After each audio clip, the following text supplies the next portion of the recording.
పాపం స్పీకర్ గారు వారి పరిస్థితి చాలా దారుణంగా ఉంది.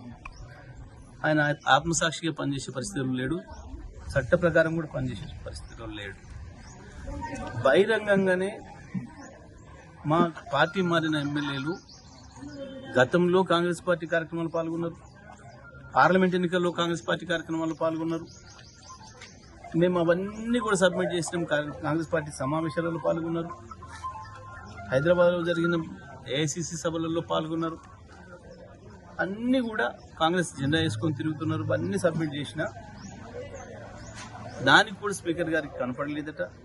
వాళ్ళు చాలా వికార్సైన చాలా బుద్ధి కలిగిన బీఆర్ఎస్ పార్టీ ఎమ్మెల్యేలుగానే తిరుగుతున్నారట, కేసీఆర్ శిష్యులుగా తిరుగుతున్నారట. మరి నిన్నివాళ గత వారం రోజులుగా ప్రతిరోజు మీడియాలో వస్తుంది, కనబడుతుంది.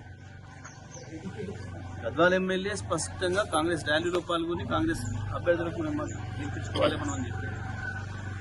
జగిత్యాలనైతే స్పష్టంగా జీవన్ రెడ్డి గారు బహిరంగంగానే స్టేట్మెంట్ ఇచ్చిండు.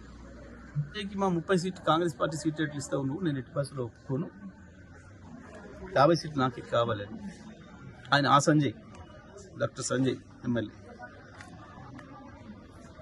ఇంత స్పష్టంగా కనబడుతుంది. అయినా సరే స్పీకర్ గారు ఆ పిటిషన్ డిస్మిస్ చేయడం అనేది దురదృష్టకరం. వీరికి ఏమాత్రం చట్టం అంటే గౌరవం లేదు, న్యాయం అంటే గౌరవం లేదు. తప్పకుండా మేము కోర్టులో తేల్చుకుంటాం. వాళ్ళని డిస్క్వాలిఫై చేయడం అనేది ఖాయం. స్పీకర్ గారి ఏకపక్ష నిర్ణయాన్ని ప్రజలందరూ కూడా గమనిస్తున్నారు. ఏమాత్రం ఆయన ఒక స్పీకర్గా న్యాయబద్ధంగా ప్రవర్తిస్తలేరు అనేది స్పష్టంగా అర్థమవుతుంది. వీటన్నిటి ప్రభావం కూడా స్థానిక సంస్థల ఎన్నికలు కూడా పడుతుంది, మున్సిపల్ ఎన్నికలు కూడా పడుతుంది. ప్రజలు సరైన బుద్ధి చెప్తారు. కోర్టు ద్వారానైనా మేము వాళ్ళని డిస్క్వాలిఫై చేయిస్తాం, వాళ్ళని ఓడగొట్టి తీరుతాం.